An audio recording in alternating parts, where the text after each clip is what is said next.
आज दिनांक है 22 जनवरी गुरुवार और आज माघ मास गुप्त नवरात्रि का चौथा दिन है। गुप्त नवरात्रि के चौथे दिन माँ विद्या, माँ भुवनेश्वरी और माँ कुष्मांडा की पूजा का विशेष महत्व बताया गया है। तो आज की इस वीडियो में आप सुनेंगे माँ भुवनेश्वरी की संपूर्ण कथा और साथ ही श्री दुर्गा कवच का हिंदी पाठ भी। माँ भुवनेश्वरी 10 महाविद्याओं में चतुर्थ स्वरूप की महाविद्या मानी जाती है। माँ भुवनेश्वरी को तीनों लोकों की ईश्वरी कहा गया है। माँ भुवनेश्वरी साक्षात पूरे संसार को धारण करती हैं और उसका पालन पोषण करती हैं। माँ भुवनेश्वरी को जगत माता और जगत धात्री के नाम से भी पुकारा जाता है। माँ भुवनेश्वरी ही आकाश, वायु, पृथ्वी, अग्नि और जल का निर्माण करती हैं। शास्त्रों में माँ भुवनेश्वरी को मूल प्रकृति भी कहा गया है। शास्त्रों में वर्णन मिलता है कि माँ भुवनेश्वरी भगवान शिव के वाम अंग में सदैव विराजमान रहती हैं। इनकी पूजा करने से अपार ऐश्वर्य की प्राप्ति होती है और जीवन की सभी समस्याएं दूर हो जाती हैं। माँ भुवनेश्वरी की पूजा करने वाले भक्तों की सभी मनोकामनाएं बहुत शीघ्र पूर्ण हो जाती है। माँ भुवनेश्वरी को शक्ति और सृष्टि कर्म में माँ लक्ष्मी स्वरूप माना गया है। आदि शक्ति भगवती माँ भुवनेश्वरी भगवान शिव की सभी लीलाओं में उनकी सहचर हैं और सदा उनके साथ साथ रहती हैं। माँ भुवनेश्वरी का स्वरूप अनंत सौम्य है और उनके समस्त अंग कांति से परिपूर्ण हैं। माँ अपने सभी भक्तों को अभय प्रदान करती हैं और समस्त सिद्धियों का वरदान देती है। देवी पुराण में बताया गया है कि मूल प्रकृति का दूसरा नाम भुवनेश्वरी है। माँ भुवनेश्वरी के श्री अंगों से प्रातःकाल के सूर्य के समान दिव्य आभा निकलती रहती है। माँ अपने मस्तक पर चंद्रमा का मुकुट धारण करती हैं। माँ के 3 नेत्र हैं और उनके मुख पर सदैव मंद मंद मुस्कान छाई रहती है। माँ भुवनेश्वरी देवी के 4 भुजाओं में पास, अंकुश, वर मुद्रा तथा अभय मुद्रा विराजमान रहती है। गुप्त नवरात्रि में माँ भुवनेश्वरी की पूजा करने के लिए सबसे पहले स्नान करने के बाद साफ स्वच्छ वस्त्र धारण करें। आज के दिन आप लाल, हरे या नारंगी रंग के वस्त्रों का प्रयोग कर सकते हैं। अब किसी एकांत कमरे में या अपने घर के पूजा कक्ष में पूर्व दिशा की ओर मुँह करके बैठ जाएं। पूजा के लिए हमेशा उसी आसन का प्रयोग करें। अब अपने सामने लकड़ी की चौकी रखें, उस पर साफ वस्त्र बिछाकर गंगा जल छिड़ककर शुद्ध कर लें। अब एक प्लेट रखें और रोली से त्रिकोण का निर्माण करें। इस त्रिकोण में अखंडित अक्षत भर दें। अब उन अक्षतों पर सिद्ध प्राण प्रतिष्ठा युक्त भुवनेश्वरी यंत्र की स्थापना करें। भुवनेश्वरी यंत्र के समक्ष अक्षत की 10 ढेरियां बनाएं। इन ढेरियों के ऊपर क्रमशः एक एक लघु नारियल स्थापित करें। अब इन सभी लघु नारियल का पर क्रमशः रोली का तिलक लगाएं। इसके बाद भुवनेश्वरी यंत्र के समक्ष शुद्ध घी का दीपक प्रज्वलित करें और यंत्र का पूजन कर ध्यान करें। अब दोनों हाथ जोड़कर सच्चे मन से माँ भुवनेश्वरी का ध्यान करें। धूप, दीप, अक्षत, पुष्प आदि से विधि पूर्वक पूजा करें। इसके बाद भुवनेश्वरी महाविद्या यंत्र का जाप करें। आप ओम देवी भुवनेश्वरी नमः इस मंत्र का जाप कर सकते हैं या फिर उदित धाति बंधु किरट कुतुंग कुचा नाम नयन नेत्र युक्ता मेम मुखी वरदाजनीय इस मंत्र का यथासंभव जाप कर सकते हैं। मंत्र का जाप हमेशा सफ़ेद हकीक की माला से ही करना चाहिए। यदि आप मंत्र का जाप नहीं कर सकते हैं तो आप सच्चे मन से माँ भगवती महाविद्या माँ भुवनेश्वरी से प्रार्थना कर सकते हैं। उनसे अपनी मनोकामना पूर्ति की विनती कर सकते हैं और उनका ध्यान कर सकते हैं। यदि आप चाहें तो माँ भुवनेश्वरी की पूजा किसी शिव मंदिर में भी जाकर कर सकते हैं। इसके लिए सबसे पहले शिव मंदिर में जाकर षोडशोपचार उपविधि से माँ भुवनेश्वरी का पूजन करें। अब गाय के घी का दीपक जलाएं, कपूर और धूप जलाएं। माँ भुवनेश्वरी को सफ़ेद पुष्प, चंदन, अक्षत और इत्र अर्पित करें। दूध और शहद अर्पित करें। साथ ही मावे या मावे से बनी मिठाई का भोग लगाएं। इसके बाद ओम श्री भुवनेश्वरी नमः इस मंत्र का 108 बार जाप करें। माँ भुवनेश्वरी की पूजा संपन्न होने के बाद माँ भुवनेश्वरी को अर्पित भोग किसी भी सुहागिन महिला को दे सकते हैं, और यदि यह संभव ना हो तो आप माता पार्वती के चरणों में यह प्रसाद अर्पित करें।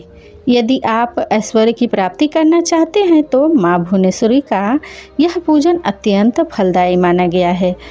तो माँ भुवनेश्वरी पर रात रानी का इत्र अर्पित करें। इसके बाद पारिवारिक समस्याओं को दूर करने के लिए माँ भुवनेश्वरी को 12 सफ़ेद पुष्प अर्पित करें। यदि आपकी कोई विशेष कामना है, उसकी पूर्ति आप चाहते हैं, तो माँ भुवनेश्वरी पर चढ़े हुए अक्षतों को आप अपने घर में किसी सुरक्षित जगह पर छुपा कर रख दें। मनोकामना पूर्ति होने के बाद उन अक्षतों का विसर्जन कर दें। माँ भुवनेश्वरी की पूजा में कुछ बातों का भी ध्यान रखना होता है। महाविद्या माँ भुवनेश्वरी की उपासना करने के लिए उपासक को सिद्ध प्राण प्रतिष्ठा भुवनेश्वरी यंत्र, सफ़ेद हकीक या रुद्राक्ष की माला, 10 लघु नारियल, यह 3 चीज़ें होना अति आवश्यक है। लघु नारियल का वास्तुशास्त्र में विशेष महत्व बताया गया है। दरअसल जो छोटे नारियल होते हैं उन्हें ही लघु नारियल कहा जाता है। लघु नारियल को पूजा घर में रखना बहुत शुभ माना जाता है। लघु नारियल की पूजा करने से घर में धन संबंधी समस्याएं दूर हो जाती हैं। माँ भुवनेश्वरी की साधना हमेशा सुबह 4 बजे से 6 बजे के बीच या रात्रि में 10 बजे के बाद करनी चाहिए। माँ की पूजा करने के बाद भुवनेश्वरी कवच का पाठ अवश्य करना चाहिए। माँ भुवनेश्वरी की यह साधना 11 दिनों की होती है। जो तांत्रिक लोग होते हैं उनके लिए यह नियम है, लेकिन जो लोग केवल गुप्त नवरात्रि की बहुत ही सरल आसान विधि से व्रत रख सकते हैं, उन्हें केवल सरल विधि से माँ भुवनेश्वरी की पूजा बाकी दिनों की तरह ही करनी चाहिए। माँ भुवनेश्वरी की साधना करते समय उपासक को पूरी आस्था के साथ सभी नियमों का पालन करना चाहिए। साधक को माँ भुवनेश्वरी की साधना उपासना से जुड़ी सभी जानकारियों को पूर्ण रूप से गोपनीय रखना चाहिए, गुप्त रखना चाहिए, नहीं तो पूजा सफल नहीं होती है। 11 दिनों के बाद पूजा संपन्न करने के बाद भुवनेश्वरी यंत्र को अपने घर के मंदिर या तिजोरी में लाल वस्त्र में बांधकर 1 साल के लिए रख देना चाहिए। पूजा में इस्तेमाल की गई सभी सामग्री को नदी में प्रवाहित कर देना चाहिए या किसी पीपल के वृक्ष के नीचे गड्ढा खोदकर दबा देना चाहिए। सामग्री का विसर्जन अगले दिन करना चाहिए। इस प्रकार माँ भुवनेश्वरी की पूजा करने से आपकी साधना पूर्ण हो जाएगी और आपके ऊपर माँ भुवनेश्वरी की असीम कृपा सदैव बनी रहेगी। माँ भुवनेश्वरी की साधना करने से मनुष्य को ज्ञान, धन, सम्मान और प्रतिष्ठा की प्राप्ति होती है। अब सुनिए श्री दुर्गा कवच का पाठ। 18 महापुराणों में से एक मार्कंडेय पुराण के अंदर देवी कवच के श्लोक अंतर्निहित का हिस्सा है। देवी कवच को भगवान ब्रह्मा जी ने ऋषि मार्कंडेय को सुनाया था। महर्षि मार्कंडेय ने कहा कि संसार में जो गुप्त हो और जो मनुष्य की सब प्रकार से रक्षा करता हो और जो आपने किसी को भी आज तक ना बताया हो, वह कवच मुझे बताइए। सिर्फ ब्रह्मा जी कहने लगे, अत्यंत गुप्त और सब प्राणियों की रक्षा करने वाला, सबका भला करने वाला कवच मुझसे सुनो।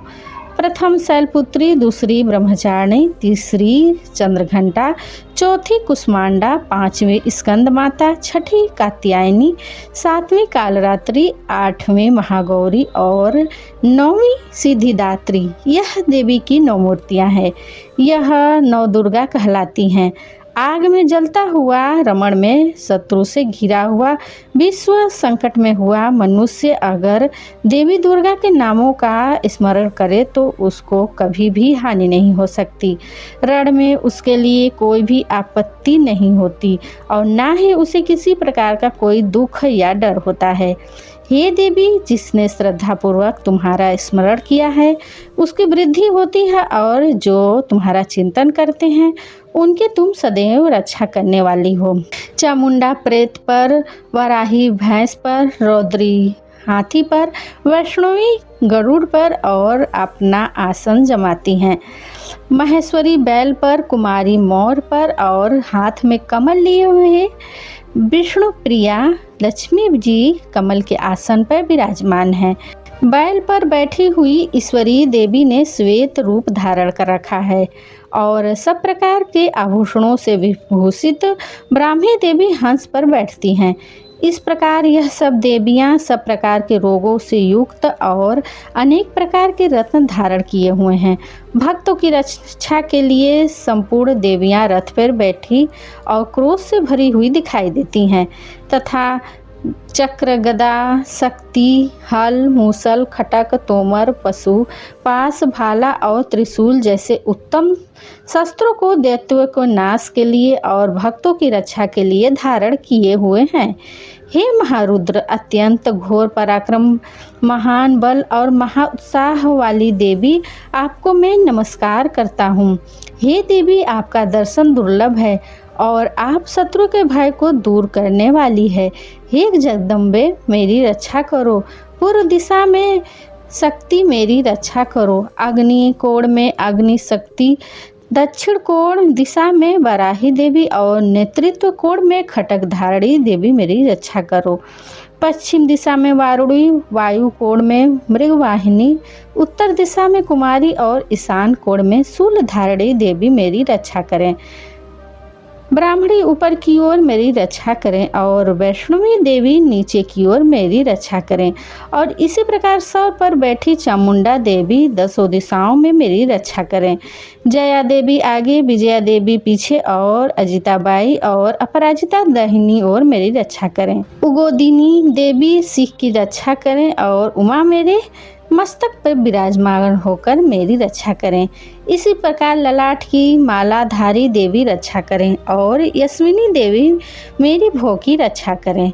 भौ के मध्य भाग में 3 नेत्रों नथों की यम घंटा देवी रक्षा करें। नेत्र के मध्य में शंखिनी देवी और द्वार वासिनी देवी कानों की रक्षा करें। कपोल की कालिका देवी और कानों के मूल भाग की भगवती शंकरी रक्षा करें। सुगंधा नासिका में और चर्चिका ऊपर के होठ में अमृत कला, नीचे के होठ की सरस्वती देवी जीभ की रक्षा करें। कुमारी देवी दांतों की और चंडिका कंठ प्रदेश की रक्षा करें। चित्र घंटा गले की घाटे और महामाया ताल की रक्षा करें। कामाक्षी देवी ठोड़ी की और सर्वमंगला मेरी बाड़ी की रक्षा करें। भद्रकाली गर्दन की और धनुषधारी पीठ के मेरु दंड की रक्षा करें। कंठ के भारी भाग की नीलगिरीवा और कंठ की नली की नल कुबेरी रक्षा करें। दोनों कंधों की खटक और ब्रजधारणी मेरे दोनों बाहों की रक्षा करें। दोनों हाथी की दंडिनी की रक्षा अंबिका देवी करें। सुलेश्वरी देवी संपूर्ण नखों की, कुलेश्वरी देवी मेरी कुछी की रक्षा करें।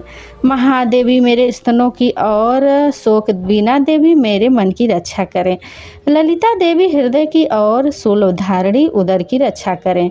कामिनी देवी नाभि की और गृहेश्वरी गुहा भाग की पूतना और कामिनी लिंग की और महिषवा वाहिनी गुदा की रक्षा करें।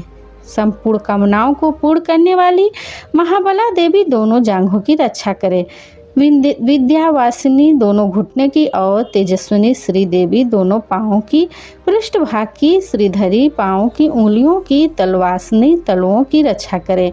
दृष्टा कराली देवी नखों की, उदग केसरी केशों की, वागेश्वरी वाणी की रक्षा करे। रोम मलयुग के छिद्रों की, कोबरी त्वचा की बागेश्वरी देवी रक्षा करे। पार्वती देवी रक्त मज्जा, वसा मज्जा और हड्डियों की रक्षा करें।